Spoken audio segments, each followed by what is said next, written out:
Which of the Union boxes for Dystopian Wars do you need in order to get your fleet at the maximum level of efficiency and patriotism without having to spend too much money?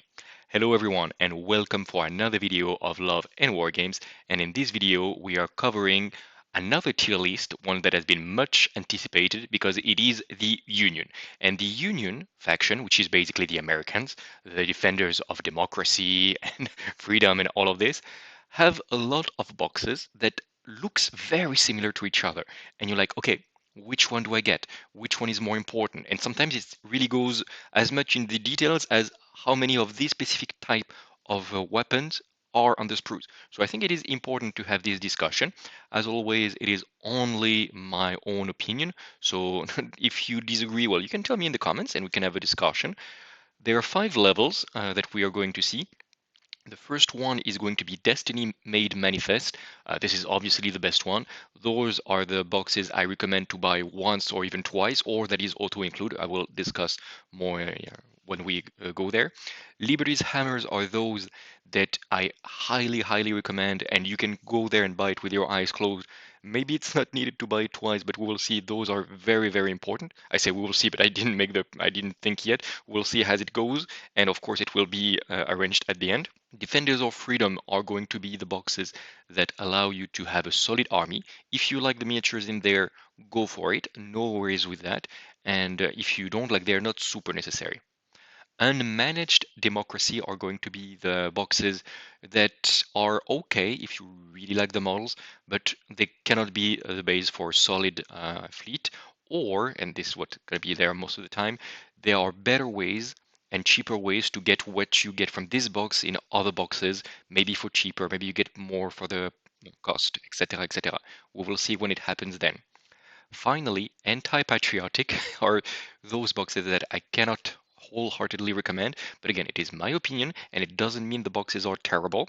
It just means that there are probably better ways to do this otherwise. There are not a single box in Dystopian Wars so far that we've covered that is like, okay, don't buy this because it's terrible. Except, and this is what I keep telling all the time, except the squadron boxes, because as you can see, we only cover the flagship boxes, and I highly recommend to take those when you can, because you do get a lot more value per dollar, per euros, compared to what you get buying just the little squadrons. So unless you absolutely 100% don't want to have the flagship, I never recommend to buy extra squadron boxes. With this being said, and without further ado, we will start. But no, actually, I have one last thing to ask of you. If you like this type of content that I do whenever I have time for my real work, which means during the lunch break, please give us a thumbs up. It always helps. Even a comment saying like, "Yeah, I love this type of content. This is my favorite box." It helps to get us seen by more people. And like subscribe as well. This is what helps the most to be a subscriber. And finally, if you type a comment, you can win either a Union Aerial Armada that we've seen in a previous announcement video, which we're going to talk about here. And you can also win a Dwegom Army for Conquest. Now, without further ado, let's start. And we are starting with, okay, this is the Independence Battlefleet set, if I'm not mistaken.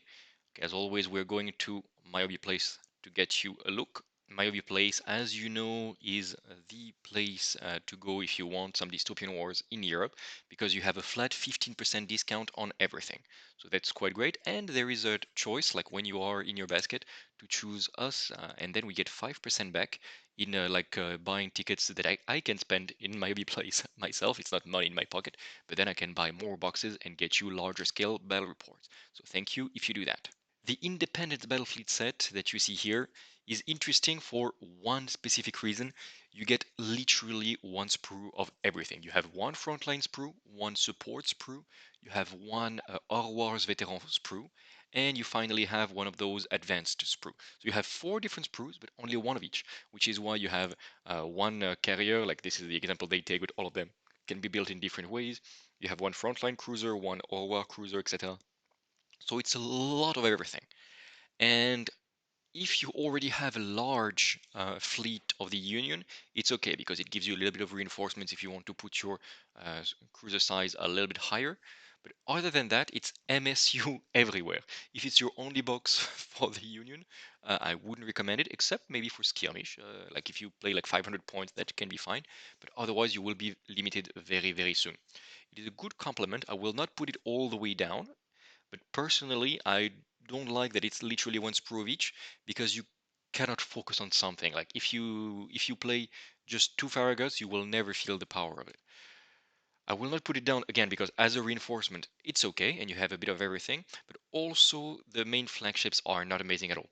The Independence is an okay heavy cruiser, but it's way overpassed in terms of efficiency by the new heavy cruisers of the Senator Battlefleet that we will talk a bit later. And the other variants are just not amazing. They are fun, they are fluffy. The America is still one of my favorite unit in terms of fluff and gameplay of the Union. It's just terribly underpowered and yeah, it is okay. Like in terms of fluff, I would put it quite high, but in terms of efficiency, getting some sprues, etc., it's okay to buy it once. I can put it up to Defenders of Freedom later on. We'll see how the whole thing looks by the end of the video, but for now, I will keep it here. Let's say all the way up of Unmanaged Democracy. They did get a little boost recently, the Independence and the America especially, and they are fine-ish as flagships. And the sprues, bit of everything. If you really enjoy this idea of having one sprue of each, just to have a little taste of everything that you can have with the Union, okay, go for it. In other occasions, I'm like, give it a pass. The next box, oh, it's going to be the Fortune and Glory Battlefleet set. Here it is on my replays. So this one is quite expensive. Like the Independence was the usual price, but this one is the most expensive boxes for Dystopian Wars at 100 euros before discount. So 87 if you buy it on my replays. You do save a lot if you do that. And it is an okay box, but it's mostly, as you can see, a mixed box like that you need to buy with friends. You can have some merchant ships, like you do have some civilian merchant ships, which are great for narrative scenarios. Like they especially now have some narrative scenarios. You also have some ground tokens for many things. Those civilians can be played as well. Like all this is extra, but it is very good if slash when you will start to play narrative scenarios. Otherwise, if it is your first purchase, it is okay to discover the game. Absolutely. There is a fun little scenario and everything, but for me, it's less a good starter set than other starter sets because if you play Union, you're going to have one flagship, this little guy, and three cruisers, three IRL cruisers, which is okay. Like, don't get me wrong, it's okay. But if it's all that you want, all that you need, you pay a lot for that, and there are much, much, much better ways to get the Union IRL ships. Just for this reason, I will put it quite low, this Fortune and Glory. I'm very sorry of doing that. If you have a friend that plays Sultanate, then it's like, let's be honest, if a friend plays Sultanate, go there. Like it's gonna be super cheap for what you get. And if you're both narrative players, you have all the tokens you need, it's all the way up there. However, if you are with the friends, with no friends that play Sultanate, and you're not don't need the tokens of civilians very much, then yeah, I would even put it there if you don't have it. Since I will try to balance this, I will probably put it somewhere here, just in case. Not too high in the middle, like there, for me, it's the good place. Don't worry, if you like those flying flying sausages of the Union, they have very efficient ways to buy a lot of them. We continue with the Union starter set, and this is a good starter set. Spoiler, it's very good. At 72 euros, so 61 with the discount of my replace, you get this. And as you can see, it already looks very good. You have the flagship, the Constitution, which you can play as the name Texas, or even as on some others, but you don't have the munitions, like the bits to get the Mexico. Or actually, you do. I think no, maybe you will miss one of the electro cannons. So you have this very good flagship that you can play as named versions. Very well, very well. You have two frontline sprues, and this you start to get something that looks like a fleet because two of those Yorktowns is good, very good. You're almost there if you want to make the dead presidents, which are uh, Lexington heavy cruiser variants of those guys times three. And you have four Farragut frigates as well, very good frigates, and you can play a lot of them. So this is already a good start. Plus you have some IL units. You have those Akrons that come from the frontline sprue. Those consider that you want I would say between 8 to 12 of them overall. You have many ways to get them in all the boxes, so don't worry. If you don't have a big pack, use them as Acorn Escort tokens. Very well, they give you a bonus. You can shoot your rockets further. They're very good. And when you start to be able to make a pack of 8 of them, you can play them as a unit, from 4 to 8 models in a unit. And they are very cheap, cheapest unit in the game, actually 22 points, very cheap. And you can just spam them, and they are quite efficient. Yes, they have limited munitions, etc., but they are good. They are good. They are very good. I highly recommend them. You're always happy to have them. Finally, you have 4 of these automatas, the Patriots. Those are extremely glass cannon. Like, they're very fragile. They got some boost, but still, if they get at point blank from something, they will obliterate it, no matter the munition. You can give them miniguns if you play them in normal Union. If you play them in Pipeworks, then you want to give them the electro cannons, because they gain bonuses in Pipework. They gain sustained on their electric weapons. But either way, they're going to be very fragile, and they're going to do a ton of damage at point blank. I like them, but they are aerial, which means they are very hard to hide, except if you play with aerial terrain. So if you play with aerial terrain, they're great, amazing, love it. If you play without aerial terrain, then you have no choice except to put them in strategic reserve, because otherwise they're not getting anywhere near your opponent before they get shot down. And in this sense, I don't like strategic reserves very much, because it does make you not see them on the table until the end of turn 2, and usually the game is so lethal no matter what you do that by the end of turn 2 the game is already won or lost. Overall, a very good Battlefleet. Like, I will put it all the way up there. I'm just wondering, do I put it in Liberty's Hammer or in Destiny Made Manifest? I actually want to put it all the way up there, Destiny Made Manifest, because can you want to buy it twice? Yes, because you have the Constitution, and you can play one of them as a USS Texas, which is got nerfed, but it was so OP before, and you want it twice. And even if you buy it thrice, which starts to be quite an investment, first of all, you're gonna have way enough to make the dead president and everything. You're gonna have a lot of support. You only see the aircraft carriers here, but you have some electrical cruisers, which is very good. You have some artillery like the Washington missile cruisers, which combo very well with the Acorns. You are very happy to have a pack of 3 of them. You also have some repair units. I think one of them is a California, and the other, I forgot the name, the Montgomery. Both of those are extremely good to be attached to your different flagships. And the third, Constitution. So you have generic Constitution, very good by itself.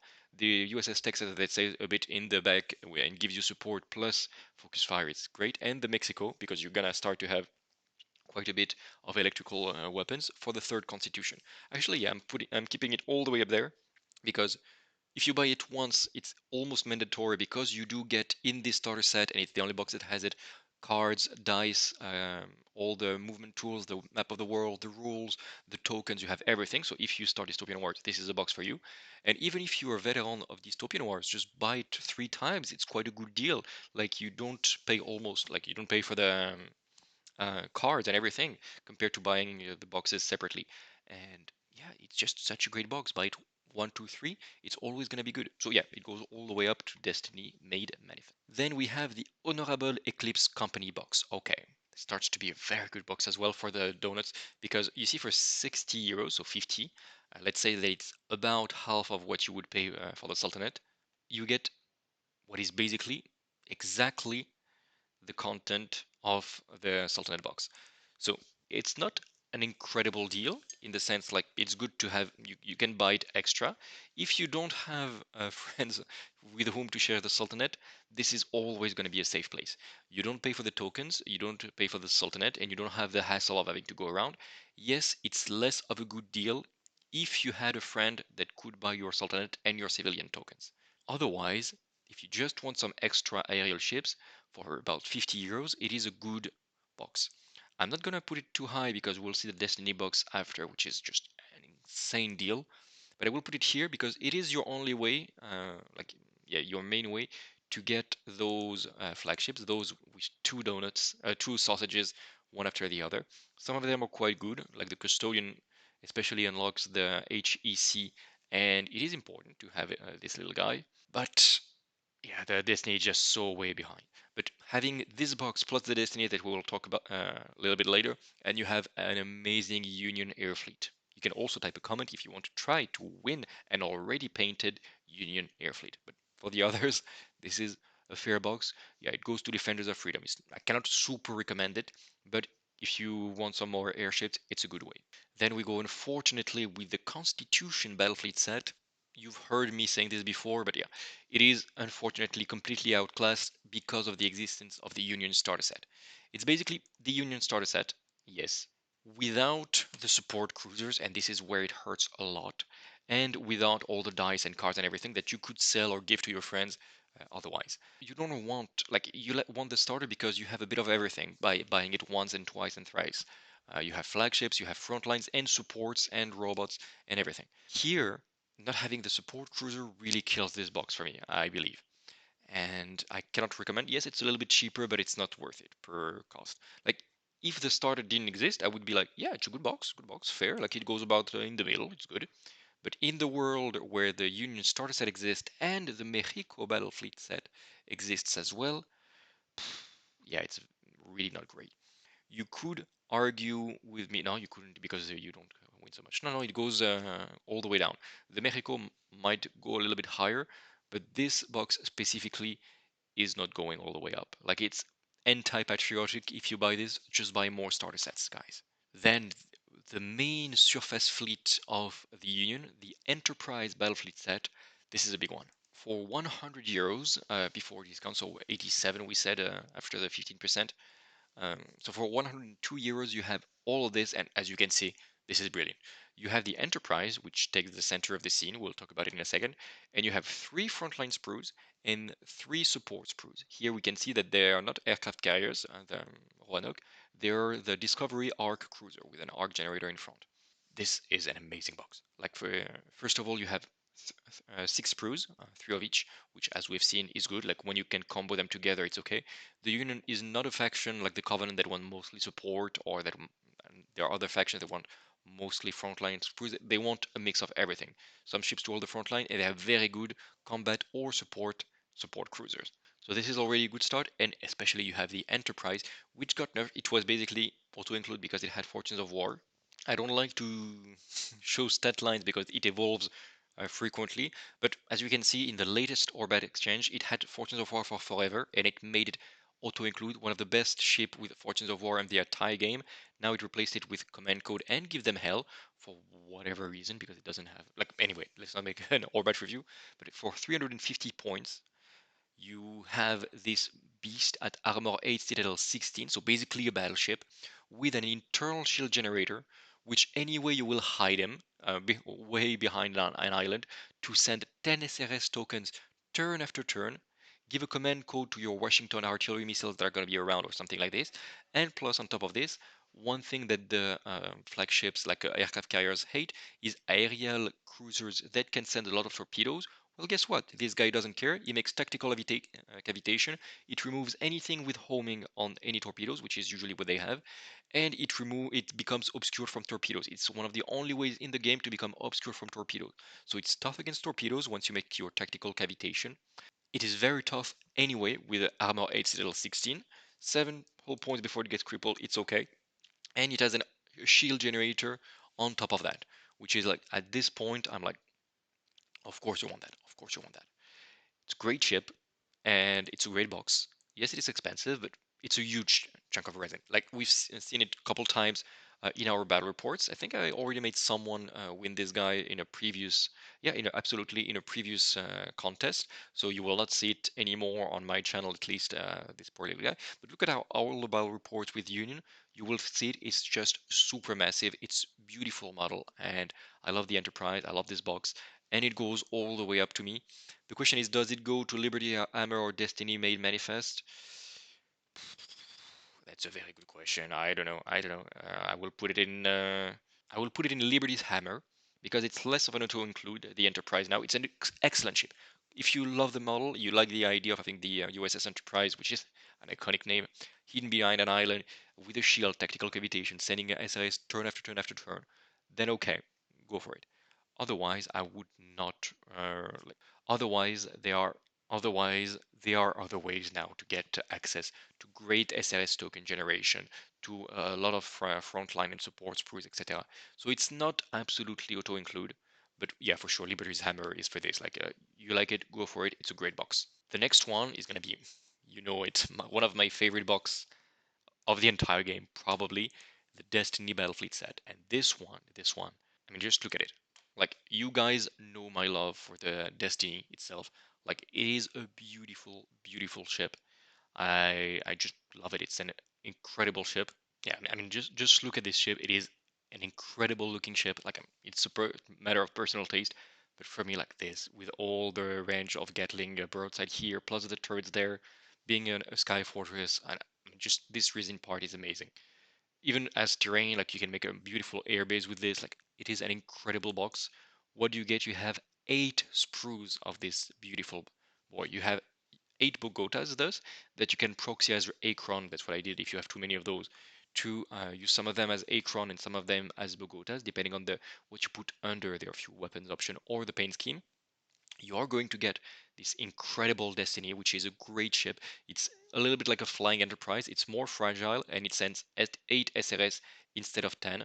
But like, I mean, it's an aerial ship. It has incredible firepower at point blank with broadside, so you do not go to hunt him. It's immune to torpedoes being aerial, and it's quite hard to be at point blank, like almost impossible, because it is an aerial unit.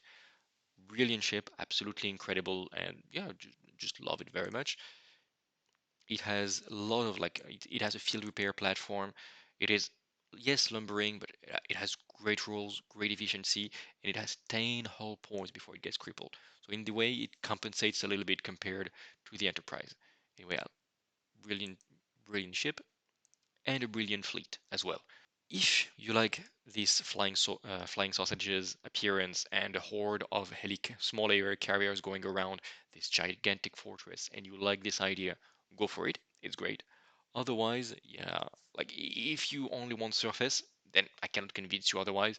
But for me, I think every Union player should have a Destiny Battlefleet set at some point. Maybe not the first box, even though it can be a self-sufficient box, but it gives you so much aerial superiority. You can have a full surface fleet and just having one single Destiny Battlefleet set, and it makes you a very good combined RM fleet with 8 Bogotas, 4 aerial cruisers, including if you want some aircraft carriers. All the aerial cruisers are great.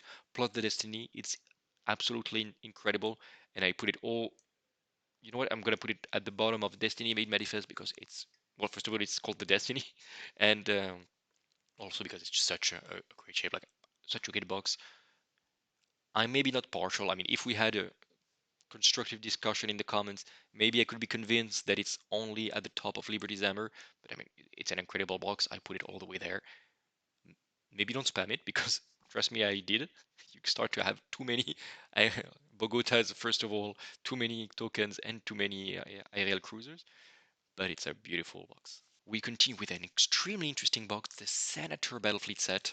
Extremely recent, by the way. It's the latest box that has been released for the Union, so it's a cheapish box, let's say, at 60 euros, so 53 after discount. And this is what you get. Okay, we don't see much. You have 3 Mass 3 cruisers, entirely made of plastic, and I just received them painted by our Dystopian Wars painter, one of our Dystopian Wars painter, Yasant, and they are much larger than I anticipated. I expected them to be like big Lexingtons. No, they're almost as big, those Mass 3s, as a Constitution, if I'm being honest. Maybe Constitution is a bit thicker, or maybe it's the fact that it's in resin that makes me feel this, but you have those beautiful ships and you have a lot of value for your money. You'll also have 6 Farragut frigates, 3 Acrons, 6 Puritan submarines, and those got a little bit boost. They are fun. They're okay now in terms of gameplay, and having some submarines is always cool. And you have 3 aerial escorts, which are not very useful most of the time, especially if you only buy this box. But if you have some other units, especially the Destiny, for example, you want some aerial escorts for sure. It is also the only box where you get the ground tokens, where you see this Lakota land train there, and you also have some boarding like Talon autogyros, because there is like 6 variations of the Mass 3 cruisers. We made a video about this box some weeks ago, so have a look at it if you want a detailed explanation about why it's a great box to buy once or even to buy twice, like my second box is already on the way. But this is really, really a great value box, and it goes all the way up. Like, I cannot put it anywhere lower than Liberty's Hammer.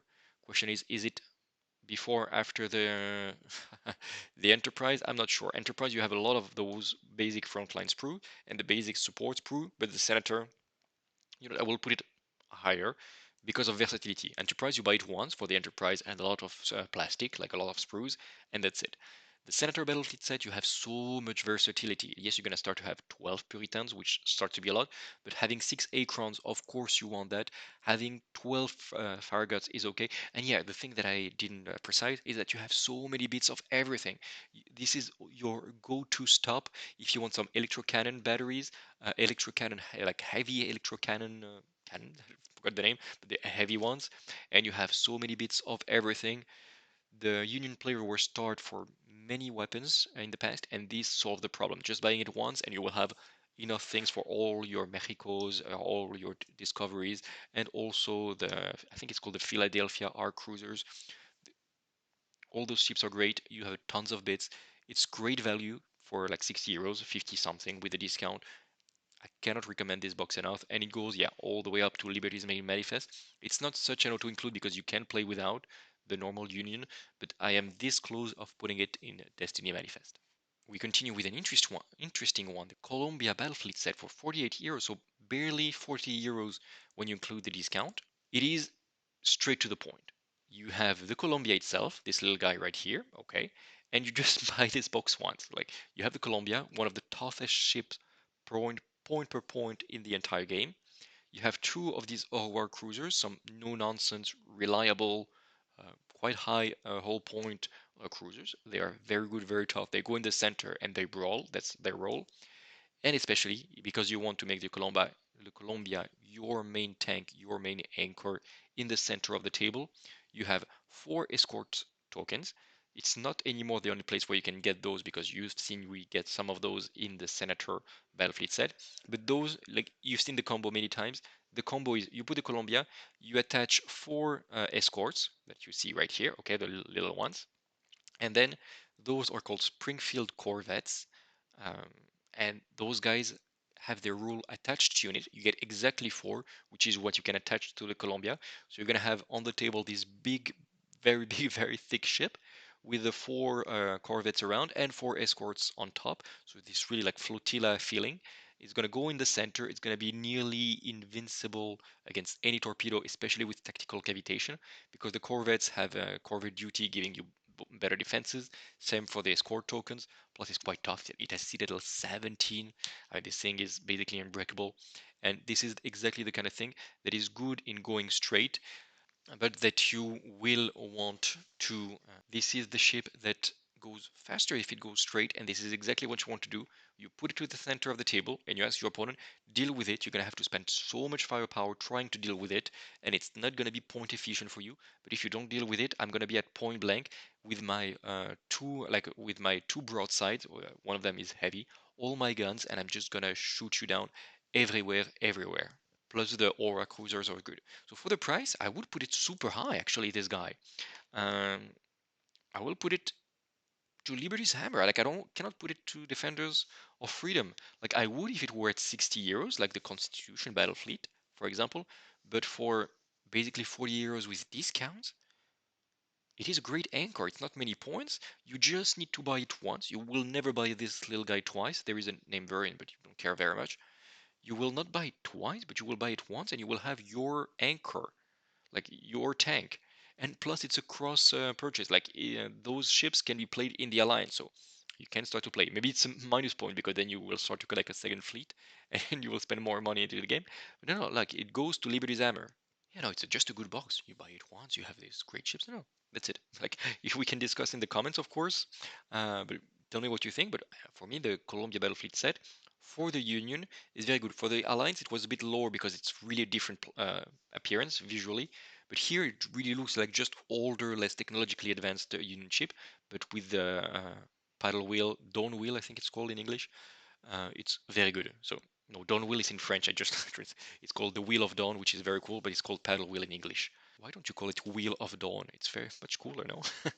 Anyway, the last box that we'll cover is the Mexico Battlefleet set, and this one, it is basically only the Constitution Battlefleet set, except you don't have a frontline sprue but some of those support sprues. And you get some extra electro cannons, and I think this also generator to make sure that you get the Merico. Otherwise, it's exactly a Constitution ship. Is it good? I'm not sure. Like I do remember from the unboxing that it has some extra resin. I think it has extra generator, arc generator, and extra arc electro cannons, if I'm not mistaken. And but for 54 euros, just buy another starter set. What are you doing, man? Like for sure. Like I don't want really to make it in Defenders of Freedom. No, it doesn't have the place in Defenders of Freedom. Like it goes down there. I'm sorry, Merico, like it's a cool ship, but you can build it just by having your normal uh, starter set and just use some bits to convert it. Like otherwise, it doesn't have any specific bit exclusive to the Merico. If you buy a starter set and you just put an arc cannon and two electro cannons that you can get from around, from other sprues, from the Senator, from even I think the starter set has some of it, then it's okay. Otherwise, why do you buy the Merico? I'm really not sure. I almost want to put the Constitution higher than the Mexico because I checked they're the same price. And actually, that's what I'm gonna do because the Constitution at least has the frontline ship, which you want. If you have to spam one type, it is going to be the frontline ships that you spam. But the Mexico with support ships, I cannot recommend it. But then it allows us, and this is going to be the conclusion reviewing everything. The Independence Battlefleet set that we put there in the beginning, you remember with one sprue of everything. I think I'm going to put it a little bit higher because it's right there. It's also, except if you buy some specific boxes like Beyond Fortune and Glory or some advanced frontline ships, or Cyclone of Shadows as well, the narrative campaign box. Except if you buy those, it's the only way to have the giant John Henry robot, which is not a good ship. It's very much glass cannon. It never reaches the enemy, but it's very cool looking giant robot ship. And you also have some platforms with this guy. So yeah, I will put it higher to Defenders of Freedom because if you want to have access to those and have a fine-ish heavy cruiser, heavy battle, like light battle cruiser with this in the form of the Independence, the America, and I forgot the name of the other two variants. One of them was the Liberty Carrier, which is actually fine, the Liberty Carrier, I just remember now. Yeah, it goes to Defender of Freedom. Then the question is, does it go above or before the box of HEC? Whatever. Like, they're about the same, both of them, depending on what you like. Okay, I think we have a quite fair little spread of units here. I would, yeah, I'm reviewing this. On the top, you have the starter set and the Destiny, both extremely good boxes. The starter is amazing, and the Destiny is, well, I'm a bit partial, but it's amazing. The Senator Battlefleet set almost made it to the Destiny Made Manifest. We've talked about it at length, and I still think it's a great box for Union veteran, but also for Union new player. You have three mass three, but if you build two of them as Senator or you proxy them, they can become a flagship, and then you can just have an entire Union fleet just by buying this box once or twice. The Enterprise, good box, you will only ever buy it once, but it's still quite good. The Columbia, also something you will only buy once, and you will have it will do the job very efficiently. Independence, a little bit of everything, and it's okay. And you have the okay battle cruiser, fine. HEC would be good if the Destiny didn't exist, but if you just want a little bit of air support, it's okay. Below is the Fortune and Glory, which goes all the way up if you have a friend that wants to buy the Sultanate. Otherwise, it's less good than more trouble, more hassle than just buying the HEC box. And then the Constitution and the Merico, which are not terrible boxes in and of themselves. If you find them at a store in discount, like go and buy them. But if you buy something brand new and you have a choice between them and the starter set, go for the starter set 100% all of the time. Okay, we've covered Okay, we've covered everything. I hope that you liked the video, that you found it informative, and that you enjoy this format. As always, thumbs up, comment especially so you can gain a ticket to try to win this Union fleet or the Dwegom army. Also, there is a link to the Discord in the description. Go on it. We make a regular, like once per month, about gaming sessions where you can suggest some games and then you can gain some tickets. For now, it's like 5 tickets per big gaming session and go there. It gives you more chances to win. We'll see what we do the next time. Last time we made Iron Harvest, this um, Steampunk's RTS, which was fun. We'll see what we do next time. And yeah, that is it. Until the next video, take care of yourself, guys, and remember to keep. Yeah, that's it. Until the next video, guys, take care of yourself and remember to keep things fair in love and war games. Bye.